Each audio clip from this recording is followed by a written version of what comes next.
بسم اللہ الرحمن الرحیم۔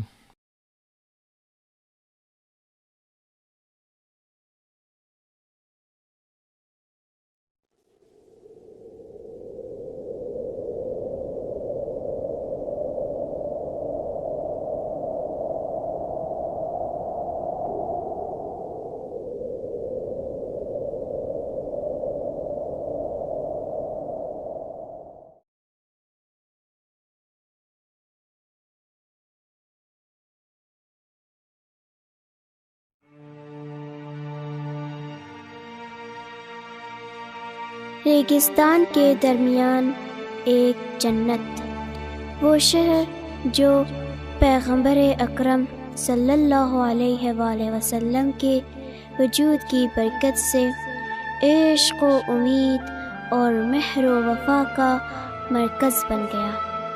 یہ شہر مدینۃ النبی ہے۔ نبی رحمت کی ایک بیٹی تھی، نہایت مہربان اور ہمدرد، بالکل پیغمبر کی جیسی، جو پیغمبر اکرم صلی اللہ علیہ وآلہ وسلم کی رحلت کے بعد مدینے کے لوگوں اور شہر کے بچوں کا بہترین سہارا تھی۔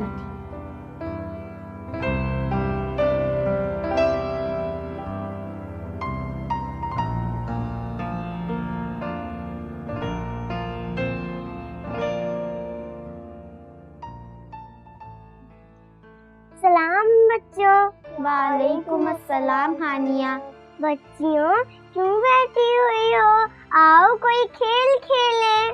ہمارے دل دکھے ہوئے ہیں، ابھی چند دن پہلے پیغمبر اکرم اس دنیا سے رخصت ہو گئے اور ہمیں غمزدہ کر دیا۔ ہاں، پیغمبر کتنے مہربان تھے اور بچوں سے کتنی محبت کرتے تھے۔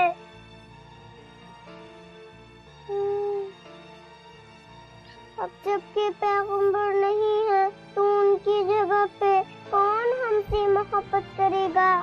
پیغمبر تو اب اس دنیا میں نہیں ہے، لیکن پیغمبر کے یادگار اور ان کے اہل بیت تو ہیں جو ہم سے محبت کرتے ہیں اور پیغمبر کے طرح مہربان ہیں۔ کوثر باجی، یہ پیغمبر کے اہل بیت کون لوگ ہیں؟ بطول، یہ پیغمبر کے اہل بیت اصل میں حضرت زہرا، امام علی، امام حسن اور امام حسین علیہ السلام ہیں۔ پیغمبر صلی اللہ علیہ وسلم نے ایک موقع پر ان کا تعارف بھی کروایا تھا۔ ایک دن پیغمبر حضرت زہرا کے گھر تشریف لائے اور ان سے فرمایا کہ مجھے اپنی یمانی چادر اڑا دو۔ پیغمبر ابھی آرام کر رہے تھے کہ ایک ایک کر کے امام حسن، امام حسین، امام علی اور خود جناب زہرا پیغمبر سے اجازت لے کر چادر میں داخل ہو گئے۔ اس وقت پیغمبر سب کو چادر میں لے کر خدا کی بارگاہ میں دعا کی، یا اللہ، یہ میرے اہل بیت ہیں، انہیں ہر طرح کی برائی سے محفوظ رکھ۔ بچوں، اس چادر کا نام قصہ تھا اور اس حدیث کا نام حدیث قصہ ہے۔ یہی وہ موقع تھا کہ جب پیغمبر اور ان کے اہل بیت پر آیت تطہیر نازل ہوئی۔ میرے بابا نے بھی مجھ سے ایک بات بتائی ہے کہ پیغمبر فرماتے تھے، میں تم لوگوں کے درمیان دو اہم چیزیں یادگار چھوڑ کر جا رہا ہوں، ایک اللہ کی کتاب قرآن مجید اور دوسرے میرے اہل بیت، جو ان کے ساتھ رہے گا وہ ہرگز گمراہ نہیں ہوگا اور اللہ تک پہنچ جائے گا۔ پیغمبر اپنی بیٹی کو اتنا کیوں چاہتے تھے؟ کیونکہ حضرت زہرا دنیا کی تمام عورتوں کی سردار تھی اور خدا ان کو بہت پسند کرتا تھا، اسی لیے پیغمبر بھی ان کو بہت چاہتے تھے۔ میرے بابا نے بھی مجھے یہ بتایا ہے کہ جب بھی حضرت زہرا پیغمبر کے پاس آتی تھی تو پیغمبر ان کی تعظیم کے لیے اٹھ جاتے تھے اور ان کے ہاتھ چومتے تھے۔ میں نے بھی سنا ہے۔ اور بچوں، میں نے یہ سنا ہے کہ حضرت زہرا کو ام عطیہ کہتے ہیں۔ کیا کوئی بیٹی اپنے باپ کی ماں بھی ہو سکتی ہے؟ بطول، جب پیغمبر اکرم مکہ میں رہتے تھے تو جانتی ہو برے لوگ انہیں تکلیف پہنچاتے تھے، انہیں پتھر مار کے زخمی کر دیتے تھے، ان پر کوڑا پھینکتے تھے۔ ام المؤمنین حضرت خدیجہ کے انتقال کے بعد پیغمبر جب گھر میں تشریف لاتے تو بی بی زہرا ماں کی طرح ان سے محبت کا اظہار کرتی، ان کے زخموں پر مرہم پٹی کرتی تھی، ان کا خیال رکھتی تھی۔ یہی وجہ تھی کہ پیغمبر اکرم بی بی زہرا کو ام ابیہا کہتے تھے۔ اور انہی خوبیوں کی وجہ سے اللہ اور پیغمبر نے ہمیں حضرت زہرا اور اہل بیت سے محبت اور مودت رکھنے کا حکم دیا ہے، اور یہی وہ کام ہے جس سے ہم اپنے پیارے نبی کو خوش رکھ سکتے ہیں۔ کوثر باجی، کیا محبت اور مودت دو الگ الگ چیزیں ہیں؟ ہاں مہدیہ بہن، دونوں میں فرق ہے۔ کیا فرق ہے؟ مہدیہ بہن، محبت کا مطلب یعنی کسی کو چاہنا یا دوست رکھنا۔ میرے بابا نے پیغمبر کو فرماتے ہوئے سنا ہے کہ فرماتے ہیں، اے اللہ تو اس شخص کو دوست رکھ جو میرے اہل بیت سے محبت کرتا ہے، اور اس شخص سے دشمن ہو جو ان سے دشمنی رکھتا ہے۔ ایک بات اور پیغمبر نے بیان کی تھی کہ فرماتے ہیں جو بھی حضرت زہرا کو ناراض کرے گا گویا اس نے مجھے ناراض کیا، اور جس نے مجھے ناراض کیا گویا اس نے اللہ کو ناراض کیا۔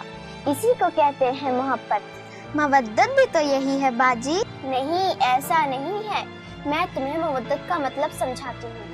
مودت کا مطلب یعنی ہمیں چاہیے اہل بیت کے باتوں کو سنیں اور ان پر عمل کریں، جو کچھ وہ کہتے ہیں اسے تسلیم کریں، جن کے صرف یہی لوگ ہیں جو صحیح راہ جانتے ہیں اور ہمیں اللہ تک پہنچا سکتے ہیں۔ تو کیا صرف اہل بیت ہی ہیں کہ اگر ہم ان کی باتیں سنیں اور ان پر عمل کریں تو خدا تک پہنچ سکتے ہیں؟ یعنی اگر ہم نے ان کی باتوں پر عمل نہ کیا تو خدا تک نہیں پہنچیں گے؟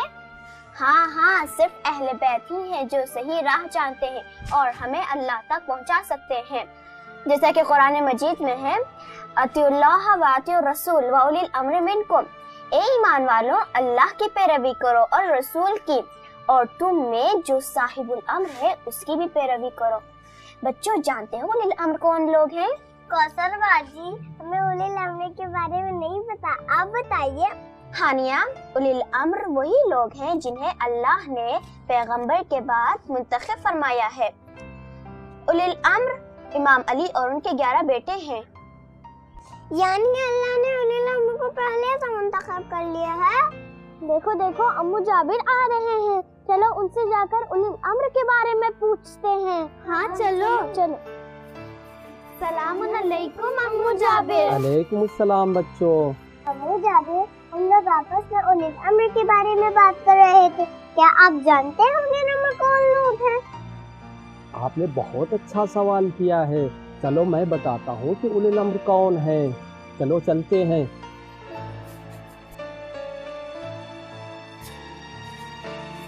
جب اولی الامر کی آیت نازل ہوئی تو میں نے ہی اصحاب کے مجمع میں سے اٹھ کے رسول اللہ صلی اللہ علیہ وآلہ وسلم سے پوچھا تھا، یا رسول اللہ یہ اولی الامر کون ہیں؟ تو آپ نے فرمایا کہ اولی الامر سے مراد علی ابن ابی طالب اور نسل فاطمہ و علی میں سے ان کی اولاد ہیں۔ بچوں، کیا آپ کو معلوم ہے ان کے نام کیا ہیں؟ امو جابر، ہمیں نہیں معلوم ان کے نام کیا ہیں، آپ ہمیں بتائیے۔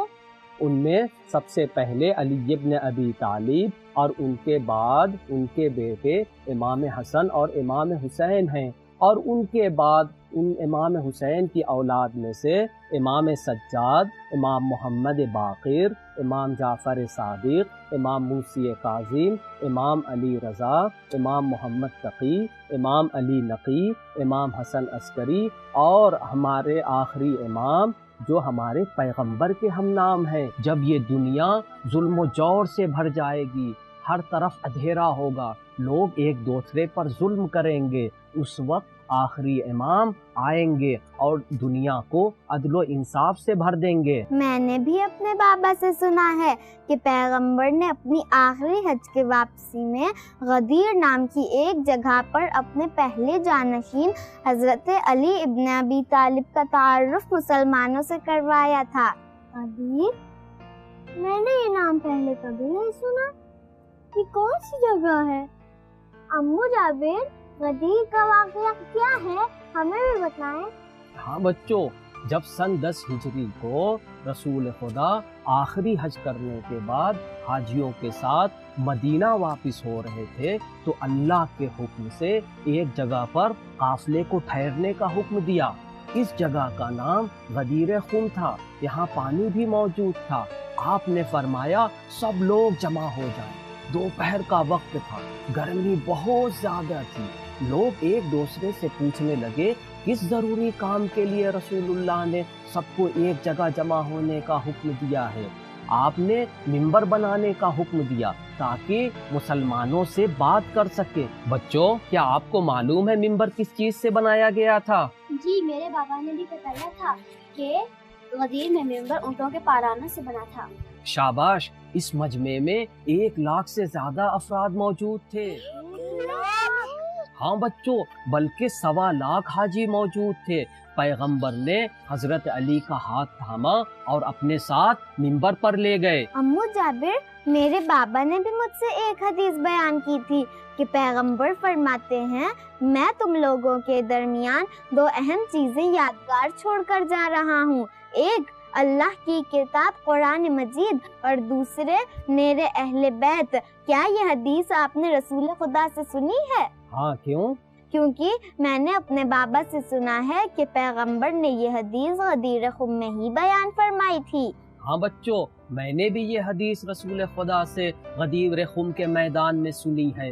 جب پیغمبر اکرم مولا کائنات کو منبر پر لے گئے تو لوگوں سے پوچھا کیا میں تمہارا مولا اور سرپرست نہیں ہوں؟ سب نے ایک زبان ہو کے کہا یار ہاں یا رسول اللہ، آپ ہمارے مولا اور سرپرست ہیں۔ تب آپ نے فرمایا جس کا میں مولا اور سرپرست ہوں، میرے بعد یہ علی ان کے مولا اور سرپرست ہیں۔ امو جابر، مولا کا مطلب کیا ہوتا ہے؟ بچوں، مولا کا مطلب یہ ہے جس کو اللہ چنے اور پیغمبر کے بعد وہ پیغمبر کا جانشین ہے۔ بچوں، غدیر ہی میں پیغمبر نے امیر المومنین کا لقب حضرت علی کو دیا تھا اور آپ نے فرمایا کہ امیر المومنین کا لقب صرف حضرت علی کے لیے ہے اور ان کے بعد اس لقب کو کسی کو اپنانے کا حق نہیں ہے۔ بچوں، اب مجھے کام ہے، اگر اجازت دو تو میں چلتا ہوں۔ خدا حافظ امو جابر۔ خدا حافظ بچوں، خدا حافظ بچوں۔ خدا حافظ۔ پیغمبر نے اتنے زیادہ مسلمانوں کے سامنے جانشین کو پہچانوایا۔ ہاں ہانیہ، پھر لوگوں نے پیغمبر کی بات کیوں نہیں مانی؟ لوگوں نے پیغمبر کی بات کیوں نہیں مانی؟